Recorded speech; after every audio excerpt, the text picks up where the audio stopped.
Do you wish your partner's past were different? Is everything perfect about your partner? Everything is great, but only this one little thing were different, their past.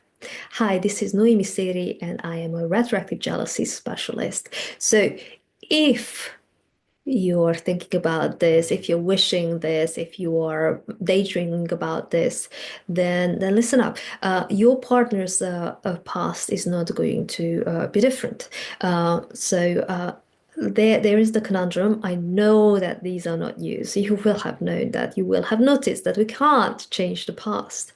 Uh, of course we can't, and yet don't we engage with these somewhat delusional thinking that wouldn't it be nice and wouldn't it be nice, and in fact sometimes we go even farther by trying to actually to change it by thinking about it by chastising somebody, in this case the other person. Sometimes we can do it to ourselves as well. Well, how could I have done that? How could I have been that? Yeah, so it's kind of this time it's externalized. And by the way, it's a good thing to ask yourself when you are actually thinking about your partner's past, is that something that you do to yourself as well? Do you actually say to yourself, I wish I hadn't done that, I wish I hadn't done that, I wish it had been different? So is that a pattern that you seem to apply in other aspects of your life or to other people, such as yourself or maybe some other people, to a greater or lesser extent as well? Because it could actually be a pattern that we internalize and then we externalize because all of a sudden, so for instance, if you do it to yourself and then somebody enters your life, we a partnership, so having a partner changes our identity because it becomes a we. Of course, we want to be in a relationship where we are separate as well as together and separate, right? So there's that back and forth. It's kind of a dynamic thing, but it has an impact on our daily life, on our habits, on how we perceive things, on our choices, and on our identity, how we see ourselves. It becomes I'm the partner of, as well as I am this person, right? So in these cases, we often actually judge the other person the way we judge ourselves. So if we are very bad judge of ourselves, we might actually, some people go the other way, that they become extremely lenient with their partner, whereas they are strict with themselves, but or fluctuate between the two things. But what you really want to ask yourself here uh, is where does this stem from?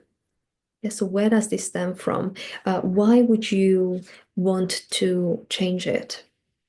So what is it about their present that you don't like? Obviously, we started with that their past, but no. So because you see, this old thing, you can't have your cake and eat it. Basically, if you love your partner, then you also might want to accept the fact, or at least entertain the idea that accepting the fact that they are only who they are because of the path, because of the choices that they have taken. So basically, if they hadn't had certain experiences, they would be a different person. So you might not have been attracted to them. You might not have wanted to have anything to do with them, or vice versa. They might not be attracted to you. So our choices lead us to the present moment, and our present choices will lead us towards a future point. So when thinking about this, and telling yourself stories about how marvelous it would be if they had, uh, then what you're actually um, implicitly doing is is saying that instead of the reality, this real person that I have here in front of me, that I can, that is tangible, I can touch them, I can kiss them, I can marvel at them. I would rather have a story, a fiction, as a fiction, an idea of a person, because that's basically what we are doing here. When we are saying that there is a reality of a person, a real person, with their past, with their experiences, uh, because that's who we are. We are not more than our experiences. Yes, there are tendencies, kind of personalities, and things which are malleable, by the way. Your intellectual capacity, which is also highly malleable, your mindset, which is also highly malleable. So a lot of things that there are individual differences, basically what I'm saying. But at the same time, we have made certain choices in life, and all of these choices have shaped us, have made us who we are in this present moment. And as we are going through life, all those experiences will be shaping us, depending on how many or what sort of experiences they can shape you to a greater extent or lesser extent. It really depends, but we are kind of there's a fluid, a dynamic aspect to personhood, which means that if you change something about the other person, then the whole thing changes. Um, so if we were to say, well, I wish they didn't have those X partners before, they would be a different person. They would have had a different path. You might never have met. So there are so many things that need to be taken into account, and then realize that, wait a minute, do I want the person who is here, who is real, or or why would I rather just want a story, a fiction, and then really start thinking about bringing it back. If you have watched more of my videos, and we always go back to the self, because at the end of the day, that's where we can operate, which is to say, that's what we can control: our reactions, our choices, our habits.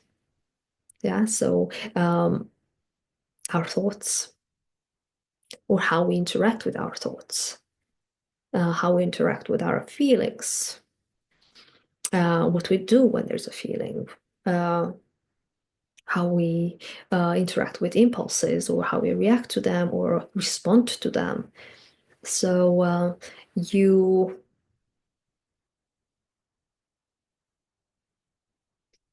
you want to pause probably and ask yourself these very questions of, what is it that I really want here? What is it that I really want? What is it that I am maybe trying to avoid? What is it that is generating this conflict? Because it's an internal conflict that is being externalized. And once you know the source of that conflict, once you go beyond all these surface level stuff, all these externalized and stories and the creation of stories, what is behind it? What is that really core feeling or core thought or belief behind it that is keeping it alive? Because once you get to that point, that's where the transformation happens. And that's where things like, I wish my partner were different, will no longer resonate. Yes, it can be kind of, I might wish something but were different, but you don't have to interact. You might have the thought without interacting with it, or without really spending a lot of time contemplating it, right? So going back internal and go and really asking those questions about the self um, will help you show up differently um, when interacting with your partner.